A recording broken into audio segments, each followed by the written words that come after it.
చరణ్, అక్షిత పెళ్లి కోసం అని చెప్పి అన్ని అరేంజ్మెంట్స్ జరిగిపోతాయి. డెకరేషన్, ఇక చుట్టాలు అందరూ వచ్చేస్తారనమాట.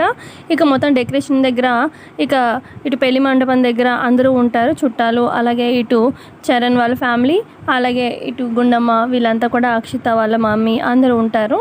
అయితే ఇటు చరణ్కి బాసికం కట్టాలని చెప్పి బామ్మ పిలుస్తుందనమాట పల్లవిని. ఇక పల్లవి వచ్చి చరణ్కి బాసికం కడుతూ ఉంటుంది.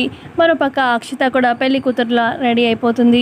మరోపక్క ఇటు అందరూ పెళ్లి మండపం దగ్గర ఉన్నప్పుడు చంటి ఏమో పెళ్లి కొడుకుగా ఇక పంచ కట్టుకొని రెడీ అయ్యి మెట్లు దిగి వస్తూ ఉంటే ఒక్కసారిగా ఇటు సుమలత, శాన్వి, బామ్మ, ఇటు పల్లవి అందరూ ఒక్కసారిగా షాక్ అయిపోతారు.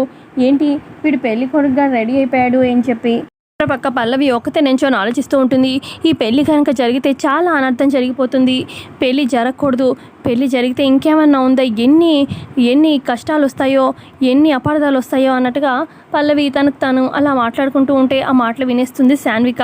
ఇక శాన్వి వచ్చి పల్లవిని, పల్లవి, నువ్వు ఈ పెళ్ళిని ఆపాలని చూస్తున్నావు కదూ, ఏమని అర్థాలు జరుగుతాయి, ఈ పెళ్ళి జరిగితే నీకేంటి ప్రాబ్లం, ఈ పెళ్ళిని ఆపాలని చూస్తున్నావు కదూ అని చెప్పి అలా గట్టిగా పల్లవి మీద అరుస్తూ ఉంటే అప్పుడే అటువైపుగా సుమలత వచ్చి పల్లవి అని చెప్పి పల్లవి గొంతు పట్టుకొని నొక్కేస్తూ ఉంటుంది.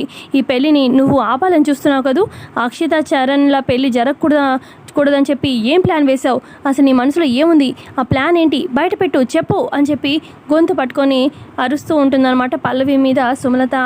ఇంతే అండి ప్రోమోలో చూపించింది. ప్రోమోని ఇస్తే ఖచ్చితంగా లైక్ చేయండి. థ్యాంక్స్.